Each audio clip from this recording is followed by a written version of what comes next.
Hey guys, welcome back to the channel. Today we'll be talking about how Quant could be at the center of a quadrillion dollar industry. So in a fantastic thread of tweets provided by Sanel on Twitter, he provided details in regards to how Quant could be at the center, empowering a quadrillion dollar industry which involves the connectivity between legacy payment protocols and DLT infrastructure. So in the initial tweet provided by Sanel, he provided details in regards to how overledger complies with a number of frameworks in terms of it complying with interoperability frameworks, where interoperability mechanisms are made up of 5 ingredients, including integration, initiation, interchain, intrachain, and interchange. So the 5 key ingredients surrounding interoperability is compounded with Quant's overledger adhering to all of these ingredients.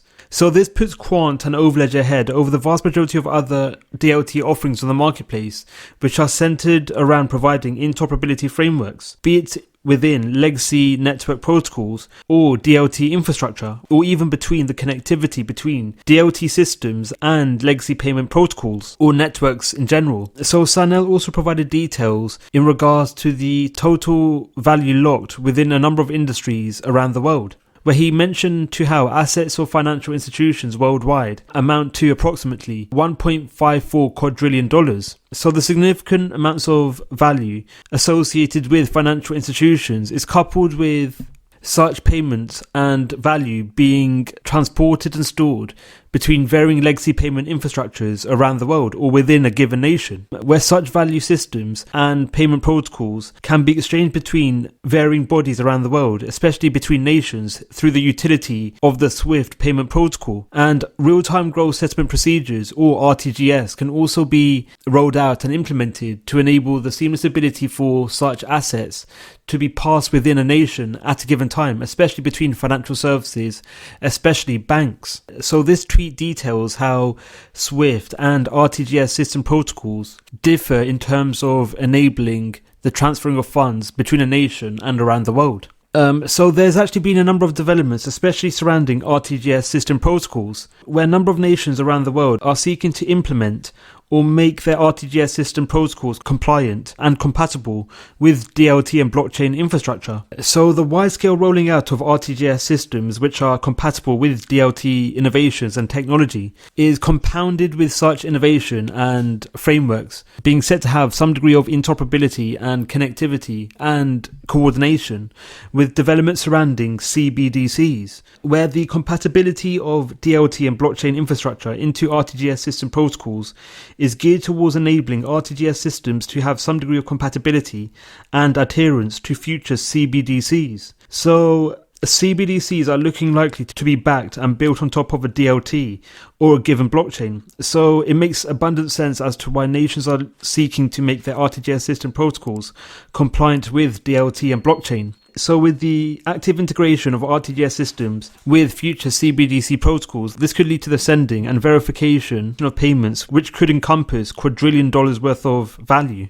So an example of a central bank that is seeking to make their RTGS system compatible with DLT and blockchain is the Bank of England, where the Bank of England have officially announced that they are seeking to make their RTGS system compatible with DLT in view of the rolling out of their given CBDC. So RTGS system protocols and settlement procedures make up $334 trillion per year within the UK alone. So with the Bank of England seeking to enable RTGS system protocols to have some degree of compliance and interoperability with DLT frameworks, this could have reverberating effects in terms of the underlying tech such central banks seek to leverage to enable such measures to occur. So with the Bank of England looking to make their RTGS systems compatible with DLT, they would have to utilize some degree of API gateway. So one innovation on the marketplace, well, the only innovation on the marketplace that provides connectivity between legacy system protocols and DLT is Quant's overledger offering. So again, overledger provides the ability to provide connectivity between legacy systems as well as DLT.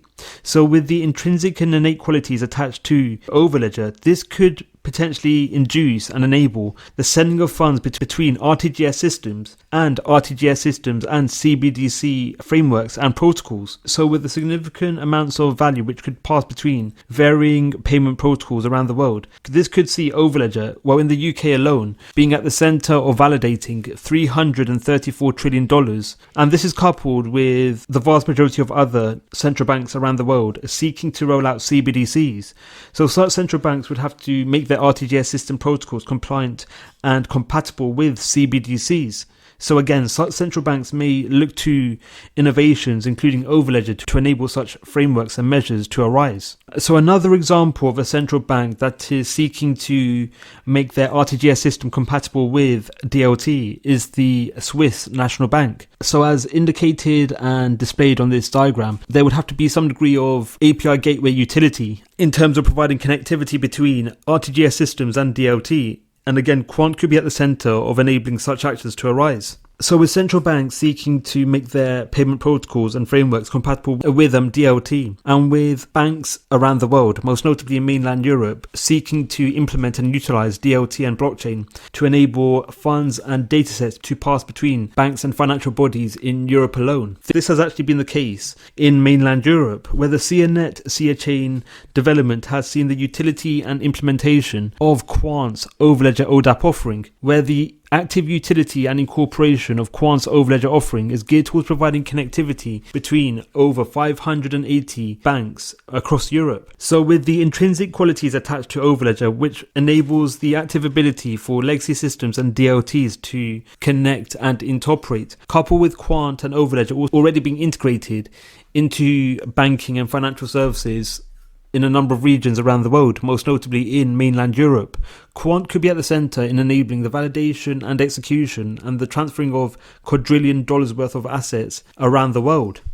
What are your thoughts on Quant? Do you think central banks will use Quant? Let us know your views in the comments below.